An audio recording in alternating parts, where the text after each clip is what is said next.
مومنوں پڑھتے رہو تم اپنے آقا پر درود، ہے فرشتوں کا وظیفہ الصلاۃ والسلام۔ جب موت کی بات آتی ہے پہلوان کہتا ہے میری طاقت کمزور ہو گئی۔ موت کا ذکر جب ہوتا ہے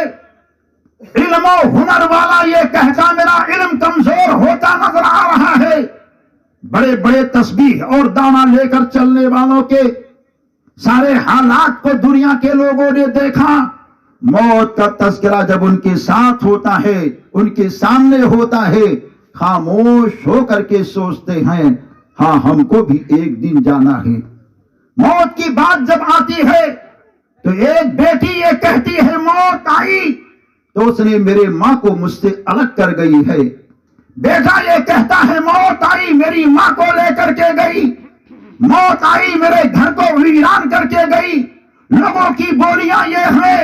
اور کچھ لوگ تو یہ کہہ دیا کرتے ہیں موت کے آنے سے میرا گھر برباد ہو گیا، موت کے آنے سے میرا گھر رونے جیسا ہو گیا، موت کے آنے سے رشتہ دار کی رشتہ داری ختم ہو گئی، موت کے آنے سے پڑوس کے اندر اداسی پن آ گئی۔ طرح طرح کی بولیاں کرتے ہیں، مگر اے نبی کے دیوانوں یہ خیال کبھی ذہن میں مت لانا کہ موت آتی ہے تو ایک بیٹے کو باپ سے الگ کرنے آتی ہے، ایک بیٹی کو ماں سے جدا کرنے آتی ہے، ایک رشتہ دار کو دوسرے رشتہ دار سے الگ کرنے آتی ہے، کسی کے گھر کو ویران کرنے آتی ہے، کسی کے محلے کو برباد کرنے آتی ہے۔ نہیں نہیں، موت آتی ہے تو ایک باپ کو بیٹے سے الگ کرنے نہیں آتی ہے، بلکہ موت آتی ہے تو ایک امتی کو نبی کا دیدار کرانے آتی ہے، ایک دیوانے کو مدینے والے مصطفیٰ کے پاس لے کر کے جانے آتی ہے۔ گویا کہ موت جب آتی ہے تو عاشق کو مصطفیٰ کا دیدار ہوتا ہے۔ تو موت کی بات جب ہو تو رونا نہیں، بلکہ موت کی بات جب ہو تو مسکرانا اور یہ کہنا اے موت جب تو آئے گی تو مصطفیٰ کا دیدار ہوگا، اے موت جب تو آئے گی تو اس شمس الضحیٰ کا دیدار ہوگا جن کے صدقے میں خدا نے چاند کو بنایا،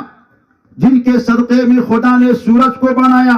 جن کے صدقے میں خدا نے زمین و آسمان کو بنایا، جن کے صدقے میں خدا نے آدم کو آدمیت دی، جن کے صدقے میں خدا نے نوح کو شجاعت دی، جن کے صدقے میں خدا نے داؤد کو لحنیت دی، جن کے صدقے میں خدا نے یوسف کو جمال دیا، جن کے صدقے میں خدا نے موسیٰ کو جلال دیا، جن کے صدقے میں اللہ نے ساری کائنات کو بنایا، اور میرے امام بریلی شریف کی سرزمین سے ایک محبت کی انجمن کو سجاتے ہیں اور عاشقوں کو جگاتے ہیں۔ کیا کہتے ہیں میرے امام اور اپنے آقا کی شان میں کہتے ہیں اے میرے مصطفیٰ آپ کی شان تو یہ ہے کہ زمین و زمان تمہارے لیے، مکین و مکان تمہارے لیے، چنین و چنا تمہارے لیے، بنے دو جہاں تمہارے لیے، اور آگے کہتے ہیں دہن میں زبان تمہارے لیے، بدن میں حجا تمہارے لیے، ہم آئے یہاں تمہارے لیے اور اٹھے بھی وہاں تمہارے لیے۔